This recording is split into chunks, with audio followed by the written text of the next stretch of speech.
These latest headlines from ABC15 are sponsored by Lerner and Rowe Injury Attorneys. One call, that's all. Hello, I'm Megan Thompson with your top stories on this Thursday from ABC15 Arizona. In an ABC15 update, the Grand Canyon National Park will reopen hotels on the park's South Rim today. They temporarily suspended overnight hotel accommodations last week because of a water pipe break. Cess pools are an outdated and unsafe way to get rid of human waste. Still, an estimated 75,000 of them are being used by Arizonans, even after the state outlawed new ones nearly 50 years ago. Adam Klepp took a trip to Gila County, where leaders are getting new federal funds to take on the issue.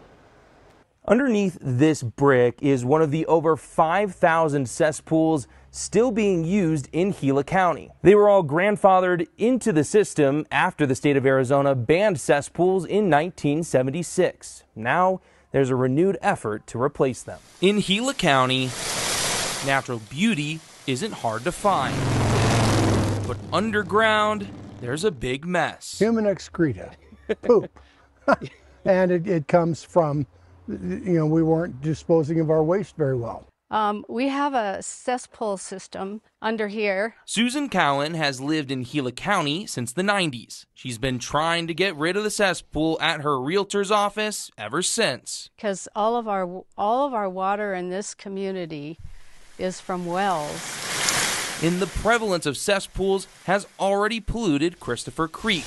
Waste inside cesspools doesn't get treated. It just seeps into the ground. A few years ago, it became listed on the EPA impaired streams list for nitrogen and E. coli. The concern from locals and county leaders led the state and federal governments to step in. Are a problem throughout the entire region. Martha Guzman is with the EPA, saying cesspools are still used, often because the cost to replace them is a lot for homeowners in rural communities. And most people don't have $15,000 to $20,000 hanging around to even do what's necessary for them. As money for water projects is coming through the Bipartisan Infrastructure Act to Arizona, state water agencies knew Gila County could benefit, giving them the first round of $250,000 just for removing cesspools. They can really get going, do 2 or 3 years worth of work, come back, reapply, get another $250,000 and continue on, hopefully until we resolve the whole issue. As neighbors like Susan say it's time rural counties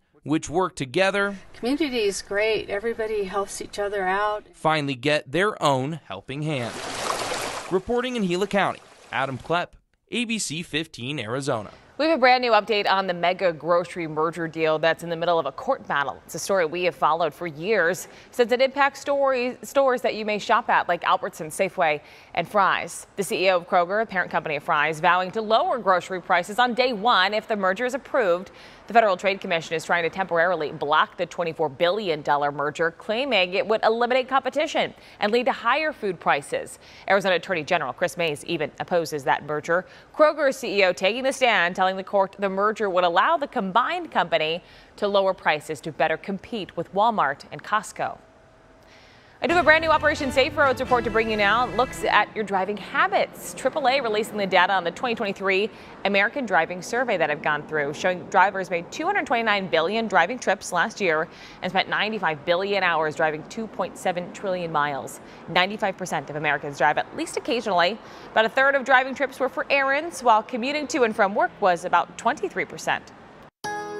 Our dangerous heat continues as we will once again start setting new records as we head into the afternoon with our temperatures. We have the excessive heat warning that is in place and will be in place through Friday night as temperatures slightly dip heading into the weekend. Our heat risk stays in that major to extreme category as we head into this afternoon. For the higher elevations around the state, you'll be in the minor to the moderate heat risk, but still staying hydrated, keeping yourself with those limited hours outside. Seek that air conditioning as much as you can. Breakdown of the day, we will make our way to 113 here in the valley, but around the state, we'll see 115 for Lake Havasu, 96 for Prescott, 99 for Globe, 88 for Show Load, 91 for Payson, and 85 for Flagstaff. Our extended forecast, 112 expected on Friday, so another weather action day for us.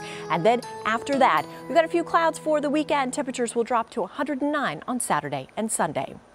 For the latest headlines, weather and traffic, head to abc15.com or download the free ABC15 mobile app. These latest headlines from ABC15 are sponsored by Lerner and Rowe Injury Attorneys. One call, that's all.